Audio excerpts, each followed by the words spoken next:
Perkenalkan, nama saya Syahdion Rifani, guru mata pelajaran Ilmu Pengetahuan Alam di SMP 1 Atap di Baru Sungkai. Di balik hamparan pegunungan Meratus, berdiri sebuah sekolah sederhana yang menjadi tempat tumbuhnya harapan bagi anak-anak pedalaman. Dan di tempat inilah saya mengabdi sebagai seorang guru. Hingga saat ini, sekolah kami belum teralir listrik dari PLN. Akses internet pun juga terbatas. Sinyal baru dapat diperoleh apabila berada di titik-titik tertentu. Banyak orang mungkin berpikir bahwa keterbatasan tersebut akan membuat anak-anak di sini tertinggal dari perkembangan teknologi. Namun saya memiliki keyakinan yang berbeda. Saya percaya bahwa setiap anak di Indonesia, dimanapun mereka berada, memiliki hak yang sama untuk mengenal ilmu pengetahuan, teknologi, serta mempersiapkan diri menghadapi masa depan. Karena keyakinan itulah, saya berusaha menghadirkan pembelajaran coding dan kecerdasan artifisial kepada peserta didik kami, meskipun dengan segala keterbatasan yang ada. Bahkan banyak peserta didik yang belum pernah menggunakan laptop, belum mengetahui berbagai peralatan elektronik rumah tangga yang menggunakan listrik. Hal tersebut tentu bukan karena mereka tidak ingin belajar, melainkan karena memang kesempatan mereka untuk mengenal teknologi sangat terbatas. Ditambah lagi kondisi ekonomi, sebagian besar keluarga peserta didik masih berada pada kategori rentan miskin, sehingga kepemilikan perangkat teknologi menjadi sesuatu yang sangat sulit dijangkau. Namun di balik semua keterbatasan itu, saya menemukan sesuatu yang sangat berharga, yaitu mereka memiliki rasa ingin tahu yang luar biasa, semangat belajar mereka yang sangat tinggi, dan penghormatan mereka kepada guru, menghargai ilmu pengetahuan, dan selalu antusias ketika diperkenalkan pada hal-hal yang baru. Semangat itulah yang menjadi sumber motivasi saya untuk terus berinovasi dalam pembelajaran. Ketika kurikulum nasional mulai mengenalkan mata pelajaran pilihan KKA atau coding dan kecerdasan artifisial, saya melihatnya bukan sebagai beban, tetapi sebagai peluang. Saya ingin membuktikan bahwa peserta didik di pedalaman juga mampu belajar teknologi. Namun tantangan yang saya hadapi tidak sedikit. Sekolah kami belum memiliki listrik. Juga tidak tersedianya jaringan internet di sekolah. Peserta didik pun banyak yang belum memiliki pengalaman menggunakan perangkat digital. Maka setiap akan berangkat mengajar, saya memastikan dulu laptop telah terisi penuh di rumah. Semua materi pembelajaran saya siapkan terlebih dahulu agar dapat digunakan secara offline di sekolah. Saya menyadari bahwa kondisi ini memang jauh dari ideal. Namun, saya memilih untuk tidak menjadikan keterbatasan sebagai alasan berhenti berinovasi. Karena sesungguhnya, pendidikan bukan ditentukan oleh lengkapnya fasilitas, tetapi oleh kemauan guru untuk terus menghadirkan kesempatan belajar bagi peserta didiknya. Saya menyadari bahwa mengenal coding tidak harus dimulai dengan komputer. Karena itu saya memulai dari dasar yang paling penting, yaitu berpikir komputasional. Peserta didik saya ajak belajar memecahkan masalah secara bertahap.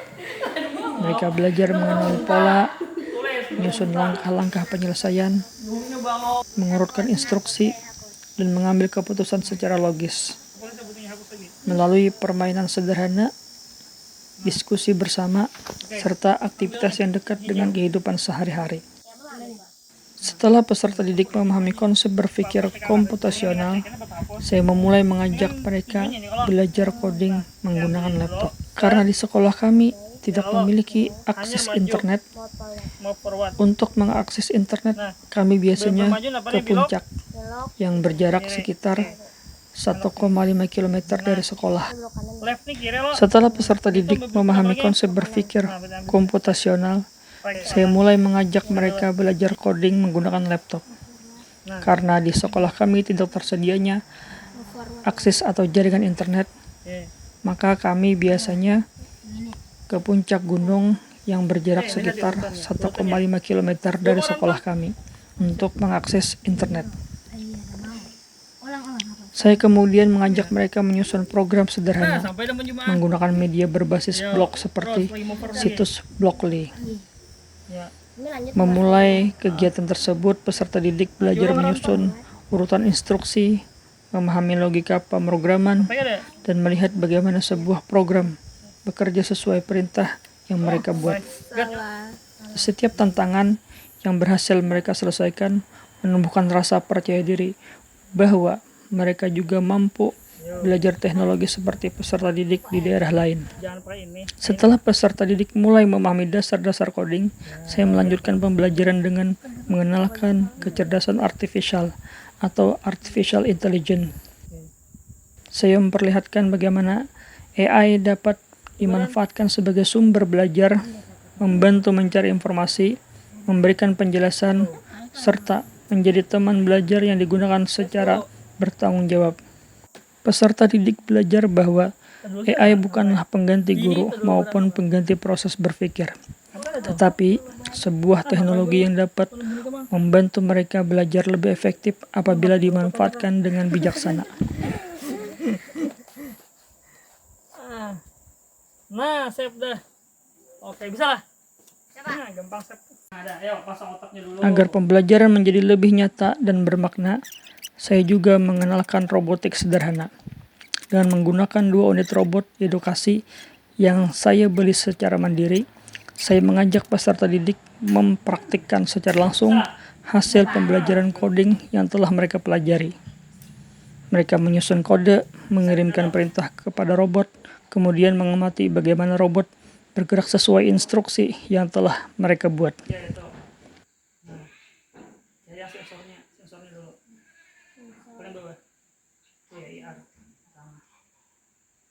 Bagi sebagian orang, 2 robot tersebut mungkin hanyalah alat praktek sederhana. Namun, bagi peserta didik kami yang tumbuh di daerah tanpa listrik dan internet, pengalaman mengendalikan robot melalui hasil pemrograman mereka sendiri merupakan sesuatu yang luar biasa. Melalui pengalaman tersebut, mereka tidak hanya belajar tentang teknologi, tetapi juga belajar percaya bahwa mereka mampu menciptakan dan mengendalikan teknologi, bukan sekedar menjadi pengguna. Karena memang ini versi yang terbaru ini versi yang 2024 nih, versi 2025-26-nya. Perubahan mulai terlihat. Peserta didik menjadi lebih percaya diri. Mereka mulai mampu menyusun algoritma sederhana, membuat program berbasis blog, mengoperasikan laptop, memanfaatkan AI sebagai sumber belajar, dan mengendalikan robot melalui kode yang mereka susun sendiri. Yang paling membahagiakan bagi saya adalah munculnya mimpi-mimpi baru. Kini mereka mulai percaya bahwa anak-anak di pedalaman Pegunungan Meratus juga mampu belajar teknologi dan memiliki kesempatan yang sama untuk meraih masa depan. Keterbatasan akses listrik dan internet tidak menghalangi semangat siswa. Mereka membuktikan bahwa dengan kesempatan dan bimbingan yang benar, anak-anak di daerah terpencil juga mampu mengaplikasikan teknologi terkini untuk menunjang pembelajaran. Sebagai seorang guru, melihat perkembangan mereka adalah kebanggaan tersendiri untuk saya. Awalnya saya belum pernah menggunakan laptop. Saya tidak tahu coding, AI, maupun robotika. Semua terasa sulit dan membuat saya bingung. Kami belajar mulai dasar mengenal laptop, mengoperasikannya, membuat program di Blockly, memahami AI, dan mencoba robotika. Sekarang saya bisa menggunakan laptop membuat program sederhana dan mengendalikan robot. Saya bangga karena dari tidak tahu kini saya bisa berkarya dengan teknologi. Keterbatasan bukan penghalang untuk belajar. Dengan semangat dan bimbingan guru, kami bisa mengenal dan menggunakan teknologi untuk kebermanfaatan. Pendidikan bermutu untuk semua.